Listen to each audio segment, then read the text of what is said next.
Mix by Sandeep Prajapati आम गाँव बदायूं।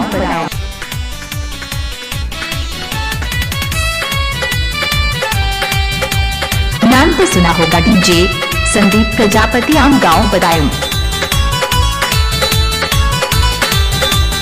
संदीप पढ़े तू खातिर गहलू या नाना दो नवादा जिला के सहरिया में। पढ़े तू खातिर गहलू या नाना दो नवादा जिला के सहरिया में। कवनिया लइका से लड़ गइल नजरिया नाना दो रजौली बजरिया में। कवनिया लइका से लड़ गइल नजरिया नाना दो रजौली बजरिया में। पढ़े तू खातिर गहलू या नाना दो नवादा जिला के सहरिया में।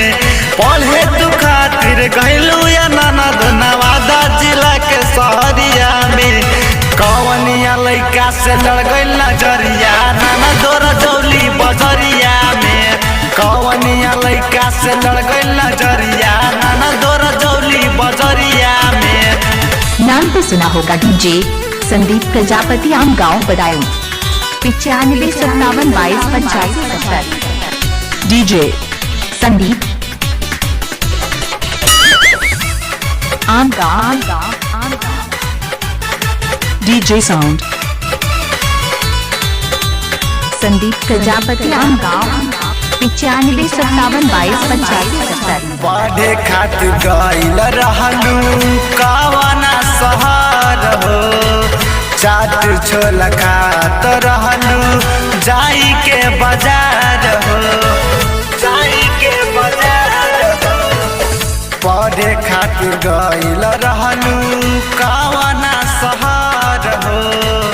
चाट छोला खात रहलू जाई के बाजार हो। आवत रहले रउया नाना डोलड़ गइलू तू त डहरिया में। आवत रहले रउया नाना डोलड़ गइलू तू त डहरिया में। कवनिया लइका से लड़ गइल नजरिया नाना दो रजौली बजरिया में। कवनिया लइका से लड़ गइल नजरिया नाना दो रजौली बजरिया में। बदायूं संदीप प्रजापति आम गाँव संदीप आम गाँव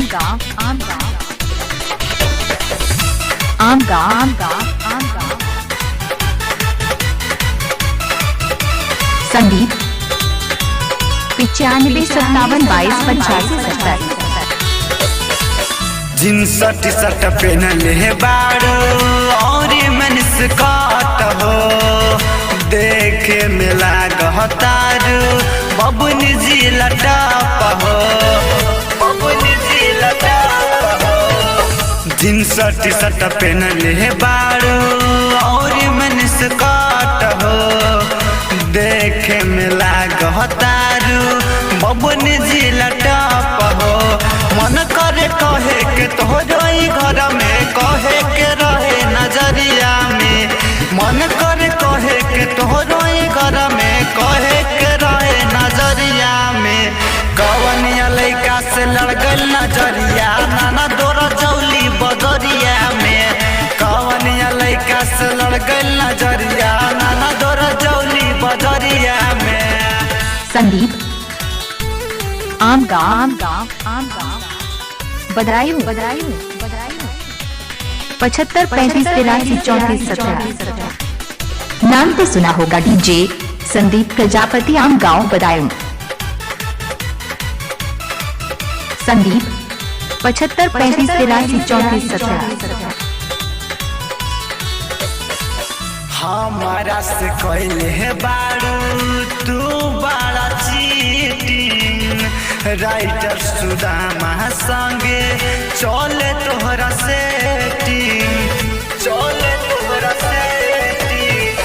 हमारा से कहले है बारू तू बड़ा चीटिंग। संतू सोनू संगे चले तोहरा सेटिंग। राम बाबू यार से कहलू तू खेला हमरा डललू झमेला में। राम बाबू यार से कहलू तू खेला हमरा डललू झमेला में। कवनिया लइका से लड़ गइल नजरिया नाना दौरा जौली बजरिया में कहवन लैका से लड़गल नजरिया 95 57 22 85